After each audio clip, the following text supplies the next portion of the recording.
ಮಂಚ ಕೆಳಗಡೆ ಐತಮ್ಮ. ಮಂಚ ಕೆಳಗಡೆ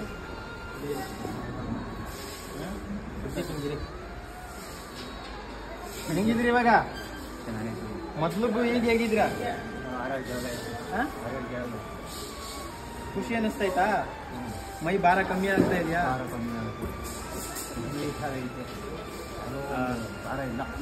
ಸ್ನೇಹಿತರೆ ನೋಡಿದ್ರಲ್ಲ, ಕೆಲವು ಗಂಟೆಗಳ ಹಿಂದೆ ಈ ವ್ಯಕ್ತಿ ಹೇಗಿದ್ರು, ಇವ್ರನ್ನ ಮುಟ್ಟಬೇಕು ಅಂದ್ರೂ ಯೋಚನೆ ಮಾಡಬೇಕಾಗಿತ್ತು, ಆ ರೀತಿ ಇವರಿದ್ರು.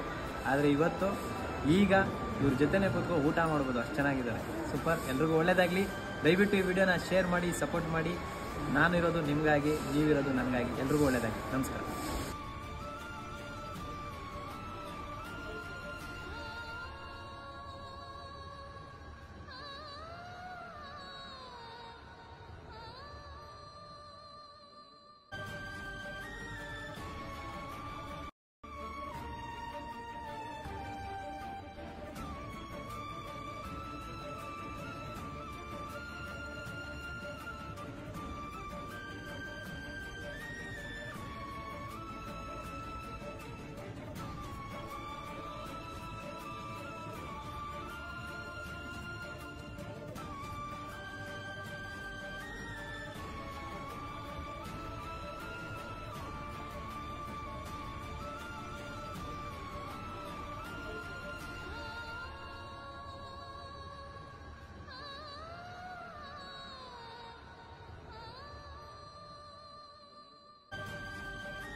ಹೆಂಗವರು ಅಂತ ಕಣ್ಣಲ್ಲಿ ತುಂಬ್ಕೊಂಬರ್ತಾರೆ.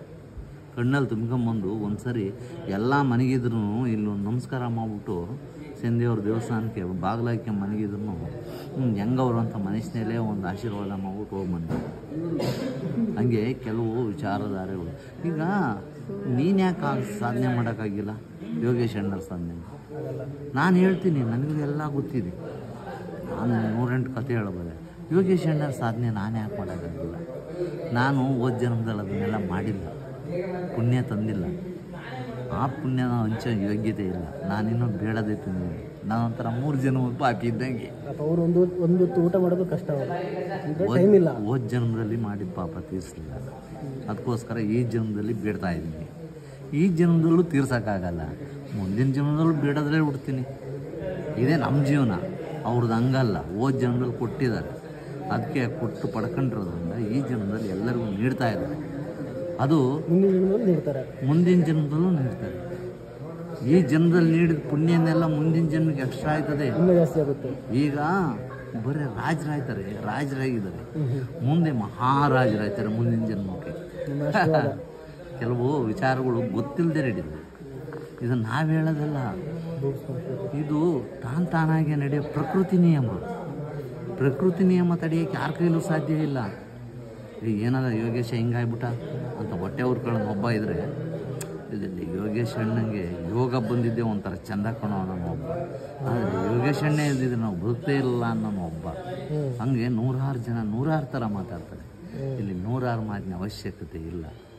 ಆದರೆ ಅವರ ಮನಸ್ಥಿತಿಯಲ್ಲಿ ಏನು ಮಾಡಬೇಕು ಅಂತ ಅವರು ಪರಮಾತ್ಮ ಅವ್ರ ಹತ್ರ ಹೇಳ್ತಾ ಇರ್ತಾರೆ. ಅದನ್ನೇ ಅವ್ರು ಮಾಡಿಕೊಂಡು ಹೋಗ್ತಾ ಇರ್ತಾರೆ. ಅಷ್ಟೇ ಜೀವನ, ಅಷ್ಟು ಬಿಟ್ಟರೆ ಬೇರೆ ಏನಿಲ್ಲ. ಇಲ್ಲೆಲ್ಲ ನಾವು ಬಂದು 3 ಹೊತ್ತಿಗೆ ಉಣ್ಣಕ್ಕೆ ಬಂದರ್ಕೊಂಡ್ರೆ ನಾವೆಲ್ಲ ಭೂಮಿ ಮೇಲೆ ಬಂದಿರೋಲ್ಲ. ಅಷ್ಟೇ ಏತಕ್ಕೆ ಬಂದೀವಿ? 3 ಹೊತ್ತು ಉಣ್ಣೋದು ಮನಗೋದು ಹೋಗಿದ್ದೀವಿ. ಏನಾದ್ರು ಸಾಧನೆ ಮಾಡಿದ್ದೀವ? ಹೆಂಡತಿ ಸಾಯ್ತಾ, ಮಕ್ಕಳು ಸಾಯ್ತಾ, ಮದುವೆ ಮಾಡಿದ, ಇಷ್ಟೇ ನಾವು ಮಾಡಂಬರ. ಹಿಂಗೆ ಯಾವ್ದಾರ ಒಂದು ದೊಡ್ಡದಾಗಿ ಏನಾದ್ರು ಸಾಧನೆ ಮಾಡೋಕ್ಕಾಗಿದೆಯಾ? ಆಗಲ್ಲ.